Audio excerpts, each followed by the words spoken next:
Welcome to the Deep Dive. Today, we're tackling something that seems simple on the surface, a job title. Right. But the word engineer? Well, it turns out it's got some really complex legal stuff tied to it. Especially in Utah, with a recent citation that caught our eye. Absolutely. It sparked this whole discussion about state regulations, professional identity, and even, free speech. So, to help us all get a handle on this, we've got some interesting source material.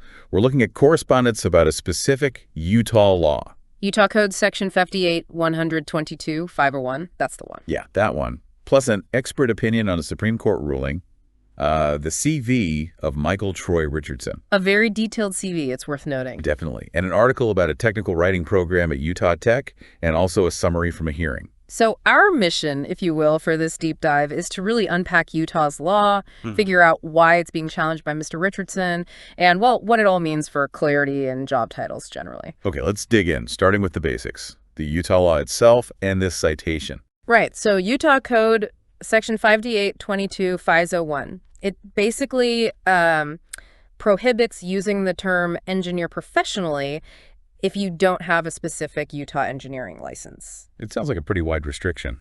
It is. It's the state drawing a line saying this title means licensed. And that brings us to Michael Troy Richardson. He actually received a citation under this law. He did, for using the term engineer. Yeah. But, when you look into who he is, it gets interesting. Yeah, his CV is quite something. We're talking 35 plus years in the aerial adventure industry, multiple patents. An expert in amusement ride safety, runs his own company, Momentum Engineering. And his roles listed: design engineer, technical writer, manufacturer, builder, machinist, certified welder.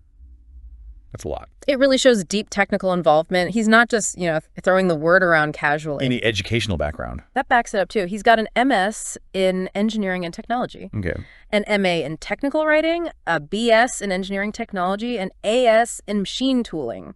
He even studied physics at BYU. Wow. Okay, so clearly qualified in technical fields.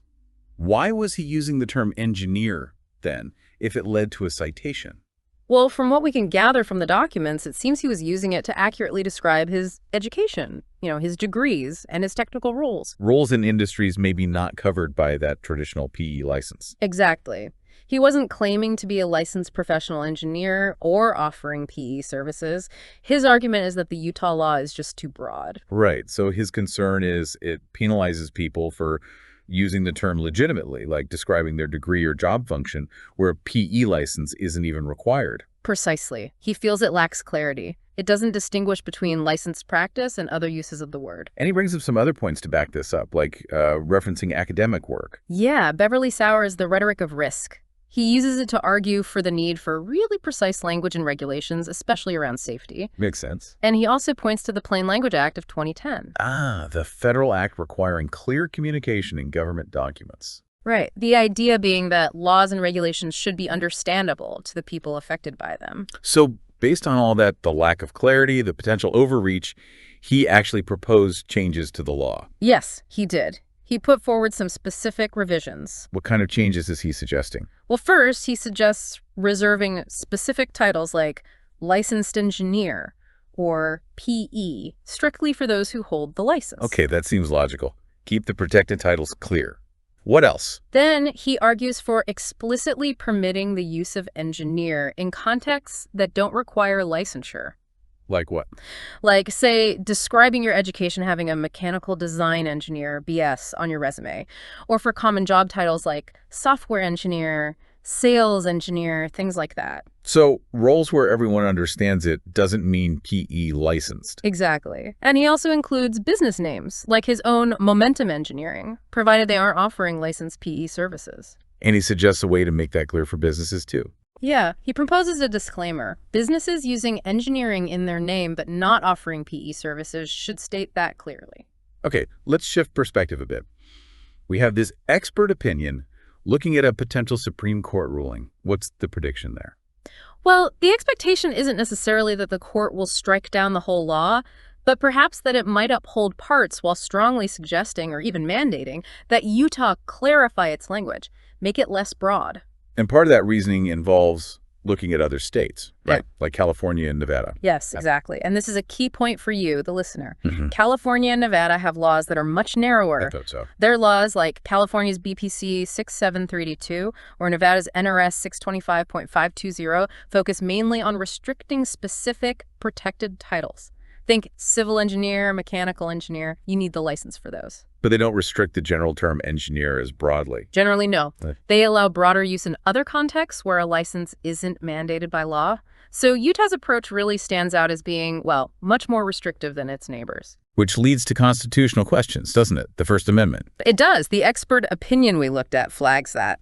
This broad restriction could arguably limit free expression. Preventing people from accurately describing their education or job. Potentially, yes. It's that tension, between the state protecting the public by regulating titles and an individual's right to truthfully describe their background and skills. A really tricky balance. And this ties back again to that Plain Language Act idea. Absolutely. The argument is Utah's current law fails that clarity test. It doesn't clearly separate licensed practice from other legitimate uses of engineer. And that lack of clarity is what seems to lead directly to citations like Mr. Richardson's. So Richardson himself put together recommendations for revising the Utah law. Can you recap the main points of his directive opinion? Sure. He essentially doubles down on reserving titles that clearly imply licensure professional engineer, PE, licensed engineer, registered civil engineer. Keep those unambiguous. Makes sense for public safety and for non-licensed uses. He emphasizes allowing engineer in recognized roles where a license isn't the standard. Software engineer, train engineer, sales engineer, even sanitation engineer terms people understand don't necessarily mean PE. Right, common usage. Mm-hmm. And for business names again. Allow names like momentum engineering if they aren't doing regulated PE work. But maybe with that disclaimer we talked about to be absolutely clear. And his overall recommendation for Utah. It's basically revise the law, define professional engineer clearly, clarify acceptable general uses, and he specifically points to California's law as a better model to follow for that clarity. Which, of course, circles back to the citation he received. He's formally appealing that. Yes, he's requested a formal hearing to contest it. On what grounds? What's his argument in the appeal itself? Several things. First, statutory overreach, arguing the law was applied too broadly to him, especially compared to California and Nevada. Okay. Second, the Plain Language Act violations saying the law's lack of clarity caused the problem. And the final point? Basically, lack of just cause. He argues the citation harms his professional rights, his ability to represent his expertise accurately. He even mentions Sauer's work on risk communication again. And the bottom line is he wants the citation dismissed. Yes. He's asking for a hearing and the dismissal of citation, #048712. It's quite striking how his MA in technical writing seems so relevant here. Isn't it? He pursued that degree at Utah Tech specifically to get better at articulating complex technical knowledge clearly. Especially after apparently struggling sometimes to get safety recommendations heard in his industry. That's what the article suggests. He's quoted saying the program really sharpened his writing, emphasizing clarity and getting the message across effectively. It shows how crucial clear communication is, especially in technical and regulatory fields. Absolutely. And the program itself seems designed for people from diverse fields, including engineering, who need those skills. Okay, lastly, we have that hearing summary. Just 2 paragraphs, but what was the core argument presented there? The main thrust was that applying the Utah law to Richardson is unconstitutional. Why? Because the law is argued to be too vague, too broad, violating the First Amendment, the 14th Amendment's Due Process Clause, and again, the Plain Language Act. And did it re-emphasize the distinction between licensed PEs and people like Richardson? Yes, definitely. It highlighted that someone with his engineering technology background is using engineer accurately for his education and non-licensed work. And again, pointing to California and Nevada. Right, as examples of clearer, better drafted laws that avoid these kinds of conflicts. So the citation itself was framed as an example of the law's flaws. Exactly. The $1,000 citation was presented as a direct result of misapplying this vague law. And the recommendation from that summary. Pretty clear. Utah should revise its law, model it after California's approach, reserve only the explicit PE titles, allow other uses, maybe require disclaimers, and naturally dismiss Richardson's citation. So wrapping this all up, it's really clear that a word we use all the time, engineer, actually carries a ton of legal weight. It really does. And how states define that weight in their laws has real consequences for people on the ground. like Mr. Richardson. Leading to citations, legal fights, and these bigger debates about free speech versus public protection. Yeah, and professional identity, too.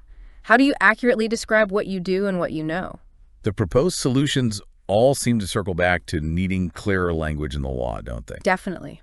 Language that distinguishes licensed practice from other uses, learning from states that seem to have found a better balance.